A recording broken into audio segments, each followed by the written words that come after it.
এটা হলো সৌদি আরবের একটা আবাসিক এলাকা। এলাকা দেখেন সাধারণ একটা এলাকা, কত সুন্দর বিল্ডিং।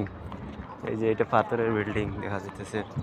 এখানে রেস্টুরেন্টের মতন লাগতেছে, রেস্টুরেন্টই কফি শপ। এই যে সামনে একটা রোডও আছে। স্বাভাবিক একটা এলাকার মাঝে যদি অত সুন্দর জায়গা হয়, শহর না জানি কিরকম সুন্দর হইব। এদিকে আবার কি এখানে কি জানে একটা এটা আবদ্ধ দেখা যাইতেছে এই জায়গাটা, হয়তো যে কোনো কিছু আছে এই জায়গার মাঝে, যেহেতু ঢুকার মতন কোনো পরিস্থিতি নাই, ঢুকতে পারতেছি না। পার্কের মতন লাগতেছে, চতুর্দিকে আবার বোয়ার মতন জায়গাও আছে চতুর্দিকে, এখানে আছে আরবি লেখা, কিন্তু এগুলো তার আমরা করতে পারি না। এই যে সামনে আরবি বোর্ড,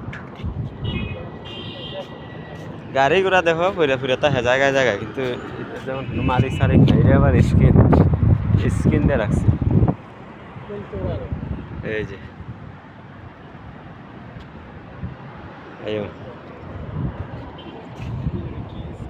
কোনো ঐতিহাসিক কোনো জায়গা হইব এটা, কেন কুয়ার মতন লাগতেছে। এটা হলো তাবুক শহরের একটা এলাকা। তাবুক শহরের সাইডে জায়গাটার নাম হলো শের আলম। এই যে এইদিকে আবার রোড কিন্তু অনেক নিচা, এখানে মনে হয় 2-3 কিলো গেলে আবার মরুভূমি মিলতে পারে, দেখা যায় অনেক দূরে দেখা যায় পাহাড় আছে। এদিকে একটা গাছ আছে, তো গাছ আমি অনেকদিন পরে দেখলাম সৌদি আরব ভাইয়া। যাইবে এদিকে আর যাইবে? হ্যাঁ চলো পুরো 11 যাই।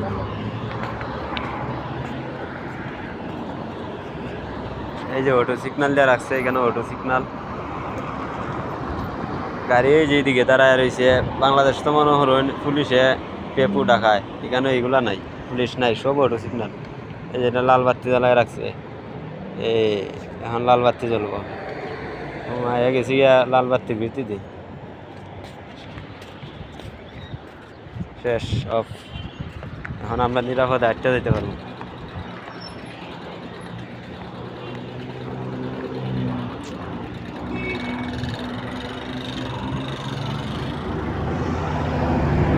হোল্ডা সিস্টেম আয়ো এখানে গ্যাস সিলিন্ডারের ঘর।